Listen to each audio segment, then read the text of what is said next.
Dream Team, it's your boy Neal back with another reaction video, guys. Here we are with 5 things in Germany that feel like scams to Americans. Before we dive in, make sure you subscribe to the channel, ring the notification bell, give the video a thumbs up so it gets suggested. If you guys have a favorite video suggestion, you can subscribe to Patreon or drop it in the comment section.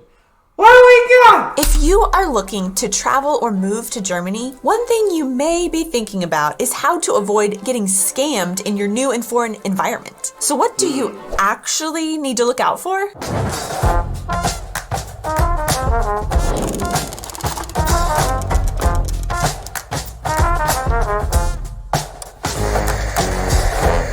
Hey guys, and welcome back to our channel. I am Donnie. And I'm Aubrey. And we are 2 Americans currently living in Germany and sharing all of our experiences living and traveling throughout Europe. No matter where you travel internationally, you probably won't be familiar with everything going on around you, and sometimes you will be viewed as a target for scams by those that know you are out of your element. However, you may not.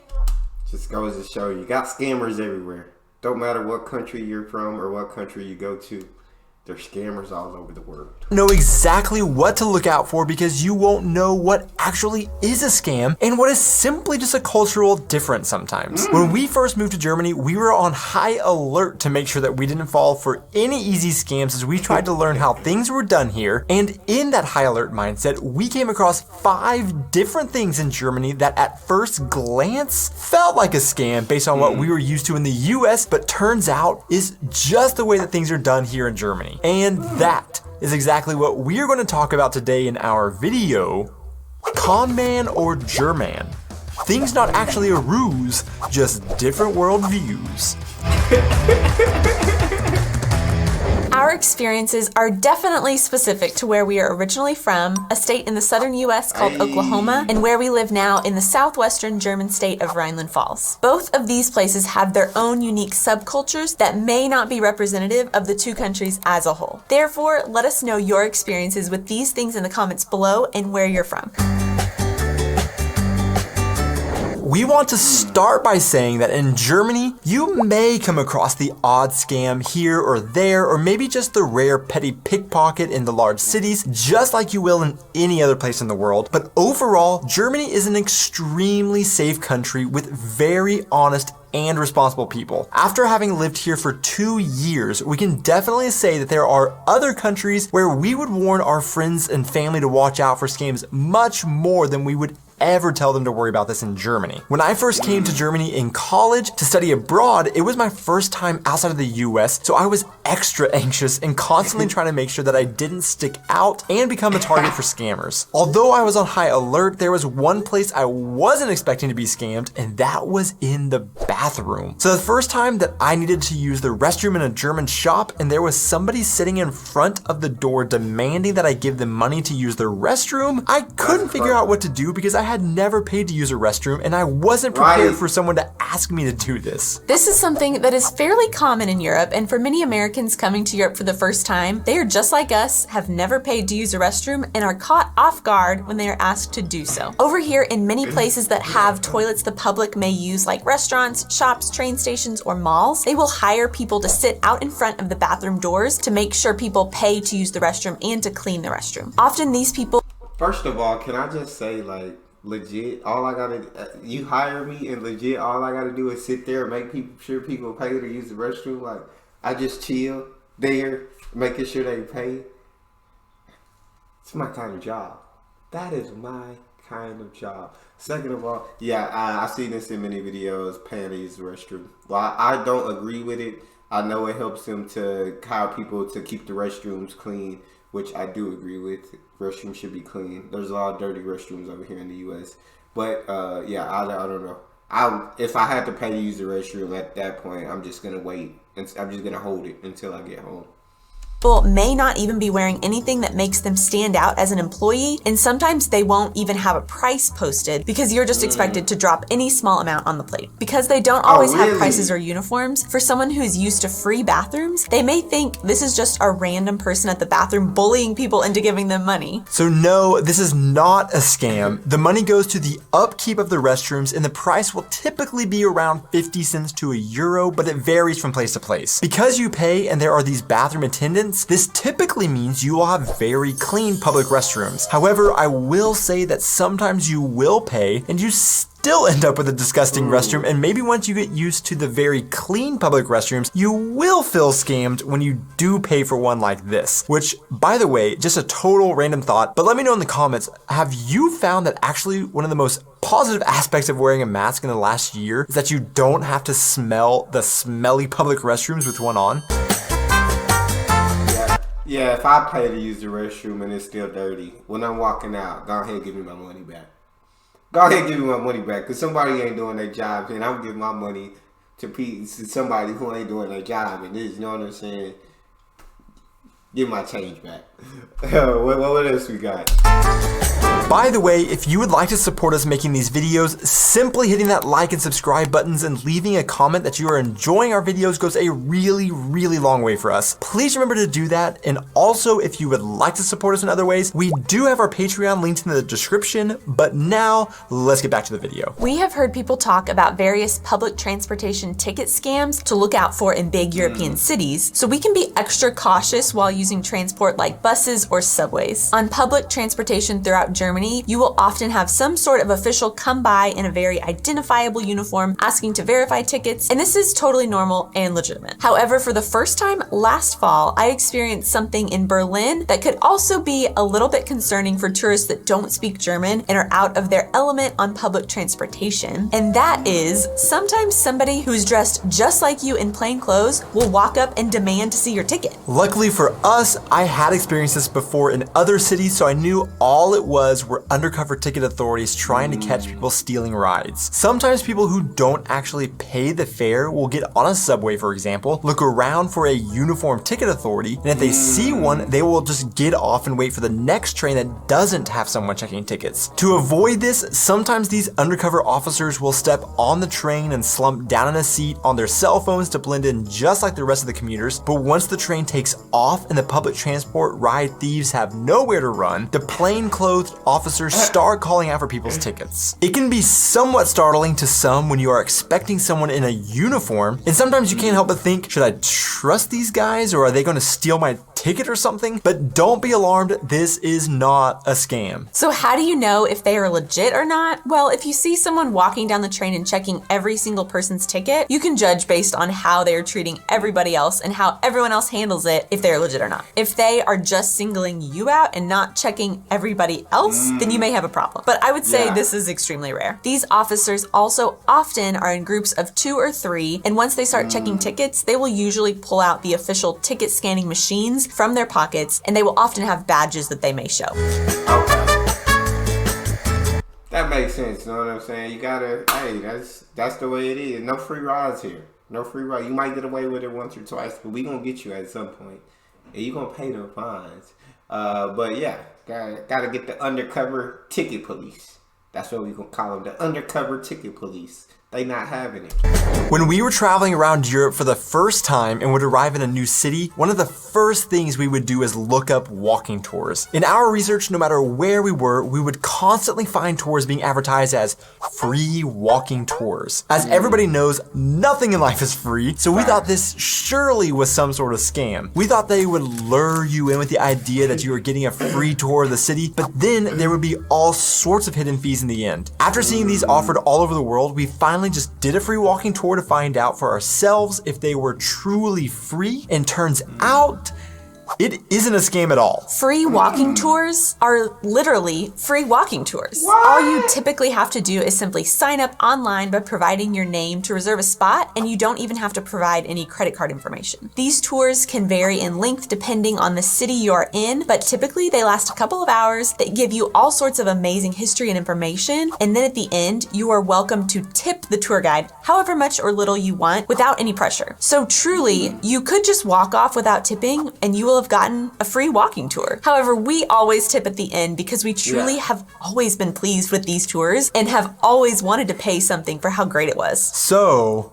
if you're leaving a tip, is it free? Well, sure, you can make an argument that it isn't 100% free, but we're literally just splitting hairs here. For many tours, you will pay for the tour and may end up tipping a little bit anyways. The other exception I do have to mention is that we have been to some really major tourist cities like Rome, where we did have to reserve our spot by paying about €1.50 per person. So that one wasn't totally free, but cost like €3. We now do one in nearly every city we visit that offers one, and we cannot recommend them anymore. If you're tipping, it's free. It's still free because you can decide whether you want to tip or not. If you don't want to tip, it's free. If you tip, that's just being generous. But the tour was free.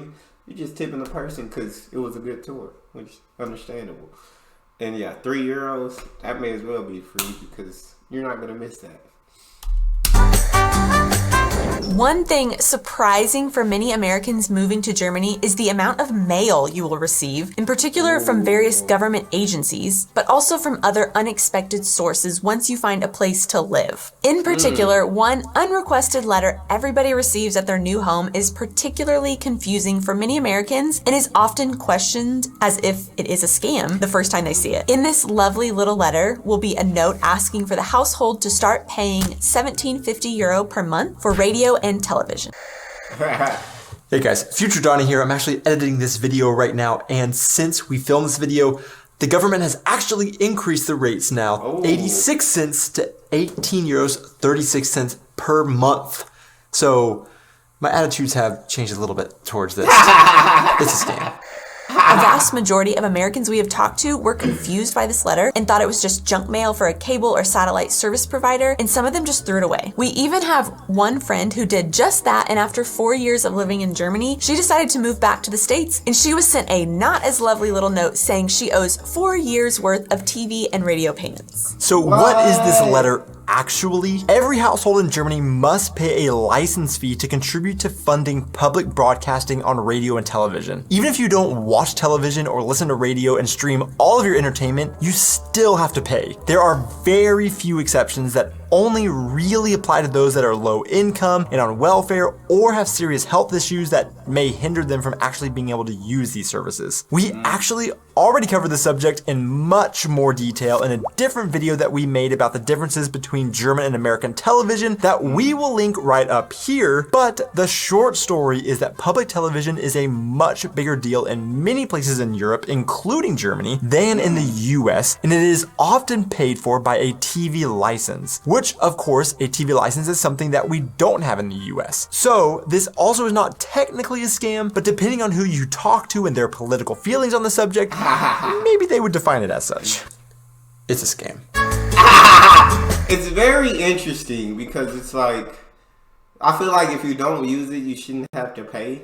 But to get like public, like live TV for $18.36 is absolutely crazy. Like to get to over here, if you wanted like cable TV, like you wanted to watch TV, I'm not sure how many channels you get with live TV. And give me.